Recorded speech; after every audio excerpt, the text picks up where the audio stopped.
It was just after 7 in the evening in New York, the kind of hour when the city exhales without fully resting. Outside the window, lights flickered on in office towers, while inside, the story still felt unresolved. 10 days had passed since Nancy Guthrie quietly vanished from public life, and the absence itself had become the loudest detail. No new updates, no clarifying words, just a steady hum of concern and unanswered questions. Savannah Guthrie, so often the voice guiding others through uncertainty, had chosen stillness instead. That choice unsettled people not because it felt wrong, but because it felt intentional. Silence, when it comes from someone so practiced in communication, carries meaning. And then, unexpectedly, another voice entered the conversation. Not on air, not on social media, but privately. Anderson Cooper, known for composure forged through decades of witnessing history and personal loss, finally spoke in a way few had ever heard before. Anderson Cooper breaks his own silence. Anderson did not speak publicly, and that detail matters. His words were shared in a private video call with a small group of colleagues who knew him not as an anchor, but as a witness. He appeared more subdued than usual, thoughtful rather than performative. According to those present, he wasn't offering commentary. He was offering context. Anderson framed Savannah not as a figure in the spotlight, but as a daughter shaped by a specific kind of love. He explained that what the public was reading as restraint was something far more personal. It was training. It was inheritance. He said plainly that Savannah's steadiness did not come from detachment, but from devotion. The discipline she shows now is the same discipline she learned long ago, the kind that values control as care and composure as respect. Anderson wasn't speculating. He was recalling years of quiet observation. The mother who shaped the method. According to Anderson, Nancy Guthrie was never a gentle presence in the traditional sense. She was purposeful, driven by the belief that the world does not pause for vulnerability. After profound loss early in life, she chose structure over softness, certainty over comfort. Savannah absorbed this not as pressure, but as expectation.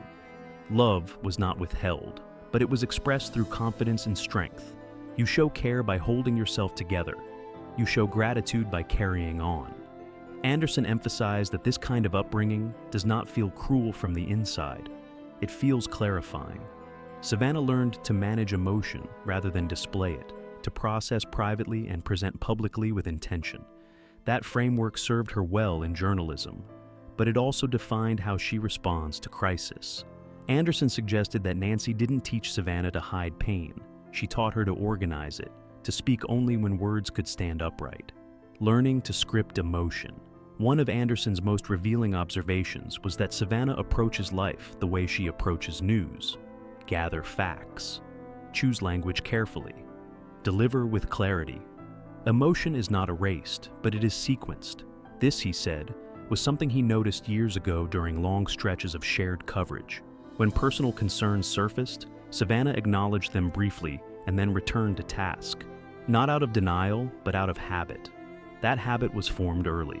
Nancy taught her that reaction invites chaos, while response creates order. Anderson noted that Savannah does not confuse emotional expression with honesty. For her, honesty means control. The public sees calm and assumes distance, but what they are witnessing is fidelity to a code she never chose, but fully honored. Even now, Anderson believes Savannah is acting in alignment with that internal script. Not because she lacks feeling, but because she was taught that feeling is safest when held close. Why stillness is not absence. Anderson addressed the growing discomfort people feel around Savannah's quiet. He made it clear that silence, in this context, is not retreat. It is discipline. Savannah does not speak until she believes her words can carry weight without unraveling. That pause is deliberate, rooted in the belief that speaking too soon risks saying the wrong thing. Anderson described this as respect, not fear. Respect for the moment, for the people involved, and for the gravity of uncertainty. He suggested that Savannah's restraint is an act of care toward others, not herself. By withholding emotional display, she believes she is protecting those watching from instability. This instinct, while admirable, carries a cost. Silence can be misread, especially in a culture that equates visibility with authenticity. Anderson's hope was that people might begin to see stillness, not as absence, but as a language Savannah learned fluently long ago. The cost of always holding it together. As the conversation deepened, Anderson's tone shifted. He acknowledged that this internal discipline, while powerful, is also heavy. Carrying oneself without visible strain can become isolating. He spoke about the quiet exhaustion that comes from never allowing yourself to lean outward. Savannah has spent a lifetime being the steady one, the composed one, the reliable presence. That role does not dissolve easily, even when circumstances invite it.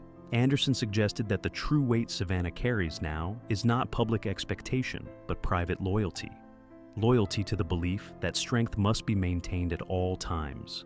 That belief does not leave much room for rest. Anderson wasn't criticizing it, he was naming it. The strength that steadies her is the same strength that prevents release. And in moments of prolonged uncertainty, that tension can quietly deepen. Motherhood as gentle rewriting. One of Anderson's most hopeful reflections came when he spoke about Savannah as a mother. He observed a softness there that feels intentional. With her children, Savannah allows emotion to surface without correction. She listens rather than redirects. She permits tears without immediately resolving them. Anderson believes this is not accidental. It is conscious evolution. Savannah is honoring her upbringing while reshaping its edges. She has not rejected resilience, but she has expanded its definition. That awareness, however, creates conflict in moments like this. The part of her that knows softness is necessary now competes with the part that believes composure is required. Anderson suggested that this internal tension is why Savannah's silence feels so charged. She is standing between two versions of strength, both valid, both deeply ingrained. Navigating that space requires patience few people ever witness.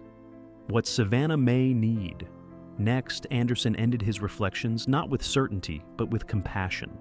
He said that when clarity eventually comes, Savannah may need more than reassurance. She may need permission to set the script down, permission to exist without proving steadiness. He emphasized that this permission can only come from within, but it often helps to hear it spoken aloud. Savannah has spent her life honoring the values she was given. The next chapter may involve redefining them. Anderson hoped that when this period of uncertainty resolves, Savannah will feel allowed to rest, to soften, to release the role of constant composure, not as failure, but as growth. Strength, he said, is not diminished by vulnerability. It is completed by it. That shift, if it comes, will be quiet, but it may be the most meaningful transformation of all. Holding the story, gently. What Anderson offered was not revelation, but responsibility. Responsibility to see Savannah Guthrie not as distant, but as deeply loyal to a framework shaped by love and loss. The public does not need more access. It needs more understanding. Silence in this case is not neglect. It is inheritance. Anderson asked that this truth be held carefully, without urgency or demand. Savannah is not performing absence. She is practicing restraint, and restraint, when learned early, can feel like the only safe way forward. As the evening deepens and questions remain unanswered, Anderson's words offer a lens rather than a conclusion. They remind us that strength often looks quiet, and that the most composed people are often carrying the heaviest internal histories. Sometimes, the kindest thing we can do is allow that truth to exist without asking it to prove itself.